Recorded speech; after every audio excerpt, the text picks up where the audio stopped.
Demon Emperor Chapter 624 hanggang 625. Nagpapatuloy. Mahalata mo talaga kay Chupa na tindig pa lang malayo ang mararating niya sa buhay. Istiwalis Chupa, napakalakas mo talaga, isa kang halimaw. Ikaw talagang pinakamagaling na mag-aaral sa buong sekto. Pati mga ethereal stage ay walang laban sa'yo. Tinalo mo lang sila na parang lamok. Una sa lahat, itigil mo yung pagpapanggap mo. Nakita kita kanina na nakasimangot ka. Parang Bernie Santo ang mukha mo. Akala niyo siguro hingi ako ng tawad sa kanila dahil sa nagawa nilang kasalanan. Ha! Istiwalis Chupa, hindi kasi namin alam kung anong binabalak mo. Kung alam lang sana namin. Kung alam niyo na yon, mahalata nila ang pang-scam ko sa kanila. Ang pinakamalaking panlolokong ginawa ko sa kanila para masira ang kanilang matinong pag-iisip. At para mabitag ang dalawang kupal na yon sa plano ko, kailangan kong sirain ang balanse ng kanilang katinuan. At gumana naman ito. Tinanggap nila ang hamon ko sa kanila na hindi nila alam na nanghihina na ang kanilang mga tuhod. Dahil kinain na sila ng galit, hindi nila mailabas ang 100% lakas nila. Sa tingin niyo ba madaling pumatay ng matanda kapag nilabasan na siya ng kaluluwa? Kailangan mo munang makipaglokohan sa kanya. Yun lang ang paraan para maging madali. Ang pagpapalit ng sarap at sakit, yun ang nagpahina sa kanila. Salamat sa inyo dahil nakamit nila ang pinakamasarap na kasiyahan sa buhay nila. At ako naman ang tumira sa kanila ng emotional damage. Gumuho lahat ng mga pangarap nila, lahat ng mga ginawa nila. Ang demonyo ay nanggaling sa puso natin. Pakakatandaan nyo yan. Opo, Master Chupa! Eto na naman, napunta na naman sa puso ang usapan. Alam nila na mahina ako pagdating sa puso. Marupok ako. Istiwalis Chupa, alam mo naman siguro kung bakit ako pumunta sa opisina ng trabahador. Saan ako magsisimulang hanapin ang sarili ko? Para sanayin ko ang puso ko na hindi na nasasaktan. Ang una, si Chipping ang nagsabi sa akin na mahina daw ang puso ko. Tapos ikaw naman, sinabi mo ngayon, lalong humihina ang puso ko habang naririnig ko yan.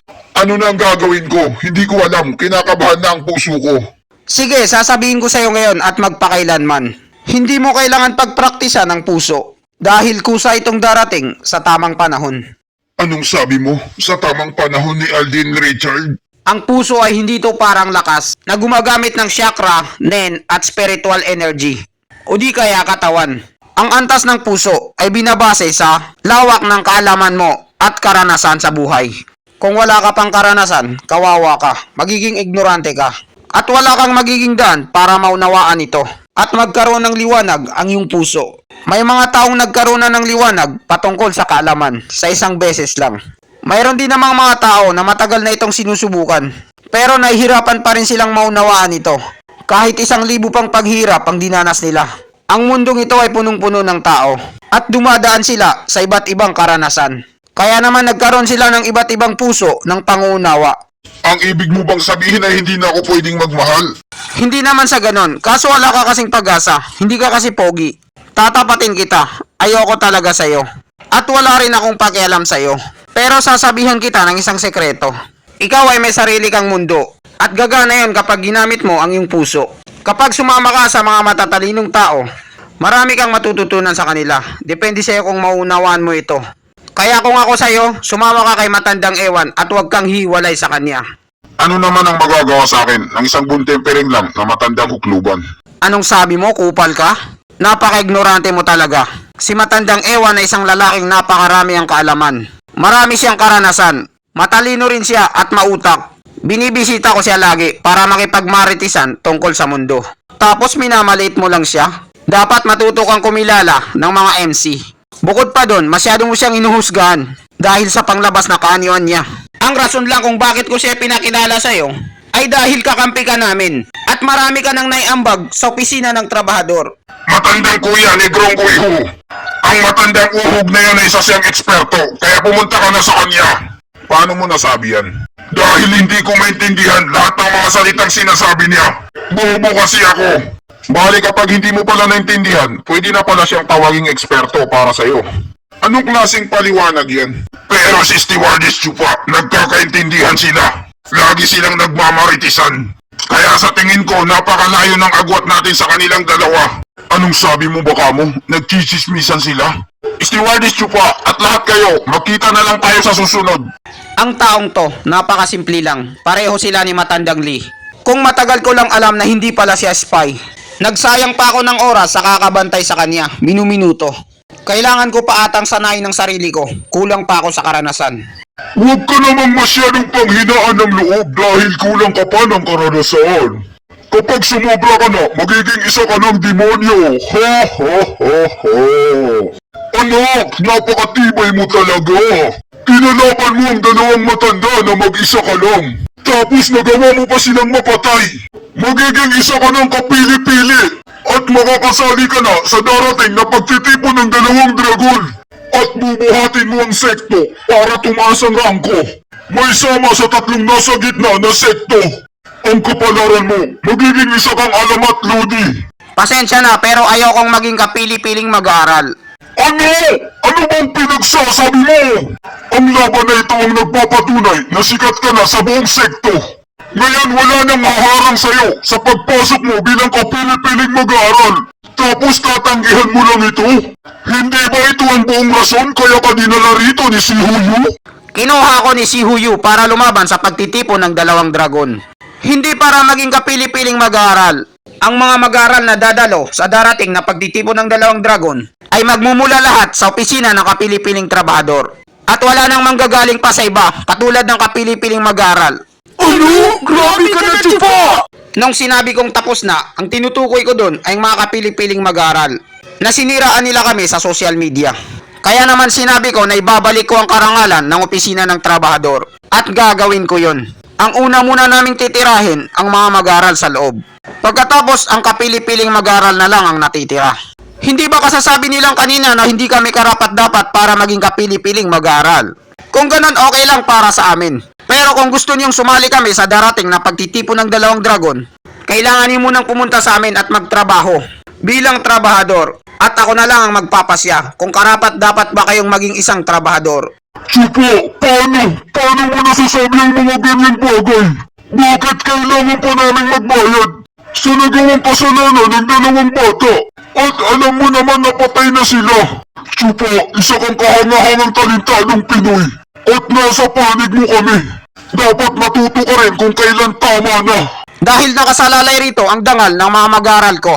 Kaya kailangan kong maging matigas ang ulo at tumayo. Sabihin niyo kay si Huyu kung tatanggapin niya ito, sasali ako sa darating ng pagtitipon ng dalawang dragon. Kung hindi niya ito tatanggapin, dito na lang ako at magiging stewardess ng mga trabahador. Yan pala ang dahilan kaya ang apat na kambal na unano ay sunod-sunuran sa kanya. Hindi lang sa gusto nila si Chupa. Pero karapat-dapat siyang sundan bilang leader, katulad ni Duterte.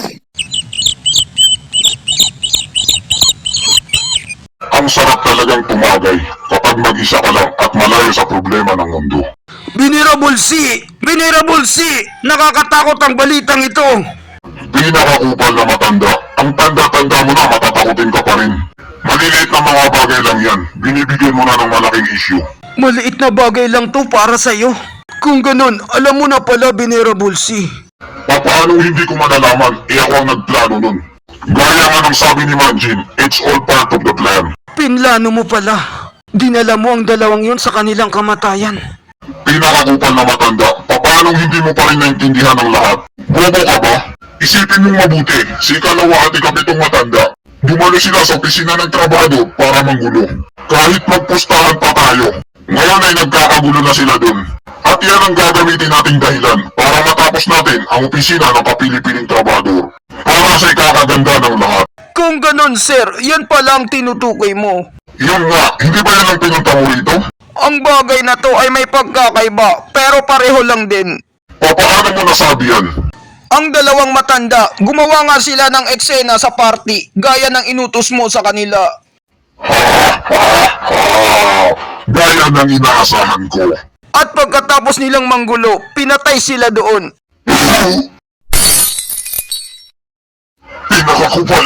Pinakakupal na matanda. Ulitin mo nga yung sinabi mo, hindi ko narinig. Ang tanda-tanda mo na bingi ka pa rin. Ang sabi ko, ang dalawang matanda ay pinatay sila sa party. Paanong nangyari yun? Sinong pamakas na may lakas ng loob na gumawa nun? Walang venerable na may karapatan na gawin yun. Maganda nga sana kung venerable lang gumawa nun. At least magkakaroon tayo ng dahilan para upakan siya. Kaso hindi eh. Ang dumali sa dalawang matanda ay isang mag-aral. Ginamit niya ang patakaran ng sekto para hamunin ng mga matatanda. At pinatay niya sila. Hindi na natin siya magagalaw ngayon. Sinong pangahas na mag-aaral na yan? Na kayang makapatay ng isang ethereal stage na matanda. Kailan pa tayo nagkaroon ng mag-aaral na ganyan kalakas? Sino pa ba sa palagay mo kung hindi si Chupa? Isa pa ng duguang party ang inihanda niyang patibong. Bitag lang pala ang lahat. Wala talagang nakahanda na paghingi ng tawad. Inihanda nila ito para sa karumal-dumal na krimen. Sa palagay ko, si Chupa ay plano niya talagang patayin ng dalawang yun simula pa lang. Ginawa niya ito ng napakalinis. Ang loko-lokong batang yun, pinaglaruan niya tayo. Magiging delikado to sa atin dahil makapangyarihan pala siya. Nagawa niya makapatay ng dalawang ethereal stage na matanda. At hindi pa to nangyayari sa buong kasaysayan ng sekto. At siya ang magiging kaisa-isang sikat na pinakamahalaga sa sekto. At sa pagdating ng pagtitipo ng dalawang dragon, magiging sunod-sunuran sa kanya ang buong sekto. Isa siyang matalinong bata. At maaari niyang may angatang sekto natin sa gitnang tatlong rangko ng sekto sa pagtitipo ng dalawang dragon. Ano pa ang saysay niyan? Hindi naman natin siya kakampi. Tayo lang ang may hirapan sa kanya. Magiging malaking banta siya sa atin sa hinaharap. Isa siyang malaking problema. Kung ganun, ano ang ibig mong sabihin?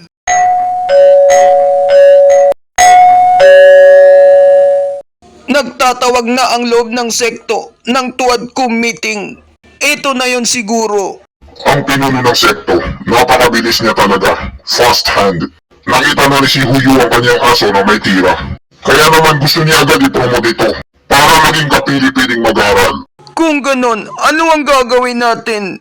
Wala muna tayong gagawin ngayon. Maghintay muna tayo ng tamang panahon at pagkakataon. Kilala ko ang pagkatao ng hayop na si Huyo na yan. Masyado niyang itinataas si Chupa para sa pagtitipo ng dalawang dragon. Pero sa oras na nakapasa ang talento ni Chupa, magiging delikado na ang posisyon niya. Hihintayin na lang natin na mag-away silang dalawa. Maglalaylo muna tayo hanggat hindi pa sila nag-aaway. Ha ha ha! Ngayon alam niyo na kung gaano kalakas si Chupa. At inaasahan ko na wala nang kukontra pa. Para makasali siya sa darating na pagtitipon ng dalawang dragon. Mayroon bang kukontra sa inyo? Wala po, wala po. Walang kokontra. Kami rin dito, no comment kami. Parang nakakapagtaka. Tahimik ngayon si Venerable C. Si Chupa ayaw niyang maging kapili-piling mag-aaral. Hinihiling niya na ang mga dadalo sa pagtitipon ng dalawang dragon ay galing sa opisina ng trabahador. Yun lang daw ang paraan para sumali siya sa pagtitipon. Ano sa palagay niyo mga matatanda? Pinuno ng sekto, labag yan sa batas ng sekto natin.